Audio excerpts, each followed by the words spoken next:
നഗരത്തിൽ കല്ലായി റോഡിലെ പ്രമുഖ വസ്ത്രശാലയായ ജയലക്ഷ്മി സിൽക്സിൽ കഴിഞ്ഞ ദിവസമുണ്ടായ തീപിടുത്തത്തിൽ വൻ നാശനഷ്ടം. 3 നില കെട്ടിടത്തിനു മുകളിലെ 2 നിലകളുടെ പകുതിയോളം പൂർണ്ണമായി കത്തിയമർന്നു. പെരുന്നാൾ വിഷു വിപണി മുന്നിൽ കണ്ട് സംഭരിച്ച വൻ ശേഖരം ഉൾപ്പെടെ അഗ്നിക്കിരയായി. പുക ഉയർന്ന ഉടൻ തന്നെ ജീവനക്കാരെയും ഉപഭോക്താക്കളെയും കടയിൽ നിന്ന് ഒഴിപ്പിക്കാനായതിനാൽ വൻ ദുരന്തമാണ് ഒഴിവായത്. അതേസമയം കോടികളുടെ നാശനഷ്ടമാണ് കണക്കാക്കുന്നത്. ഷോർട്ട് സർക്യൂട്ടാണ് അപകട കാരണമെന്നാണ് പ്രാഥമിക നിഗമനം. 4 നില കെട്ടിടത്തിന്റെ 3-ാം നിലയിലുള്ള ഗോഡൌണിന് സമീപത്തു നിന്നാണ് ആദ്യം പുക ഉയർന്നത്. നിമിഷങ്ങൾക്കകം തീ മുകൾ നിലയിലേക്കും പടർന്നു. ബീച്ച് ഫയർ സ്റ്റേഷനിൽ നിന്നുള്ള യൂണിറ്റുകൾ സ്ഥലത്തെത്തി രക്ഷാപ്രവർത്തനം ആരംഭിച്ചെങ്കിലും അരമണിക്കൂറിനകം തീ നിയന്ത്രണാതീതമായി പടരുകയായിരുന്നു. മീൻചന്തയിൽ നിന്നും വെള്ളിമാടുകുന്നിൽ നിന്നും കൂടുതൽ യൂണിറ്റുകൾ സ്ഥലത്തെത്തിയാണ് രക്ഷാപ്രവർത്തനം നടത്തിയത്.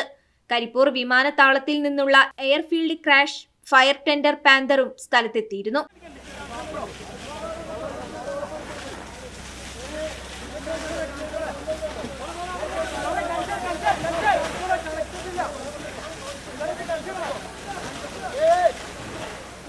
തീ ആളിക്കത്തിയതോടെ മേൽക്കൂരയിലെ ഷീറ്റുകൾ കത്തി അടർന്നു വീണു. ചില്ലുകളും പൊട്ടിത്തെറിച്ച് താഴേക്ക് പതിച്ചു. മുകൾ നിലയിൽ നിന്നുമുള്ള വസ്ത്രങ്ങളും പ്ലാസ്റ്റിക്കും ഉരുകി വീണ് 2-ാം നിലയിലും തീ പടർന്നു. കെട്ടിടത്തിനകത്തുണ്ടായിരുന്ന ഫർണിച്ചറുകളും കത്തി നശിച്ചിട്ടുണ്ട്. രാത്രി 7:30യോടെ അഗ്നിശമന സേനാംഗങ്ങൾ പുറംഭാഗത്തെ തീ നിയന്ത്രണ വിധേയമാക്കി. തുടർന്ന് ഗോവണി ഉപയോഗിച്ച് കെട്ടിടത്തിനകത്തേക്ക് കടന്ന് 8:30യോടെയാണ് തീ പൂർണ്ണമായി നിയന്ത്രണ വിധേയമാക്കാൻ സാധിച്ചത്.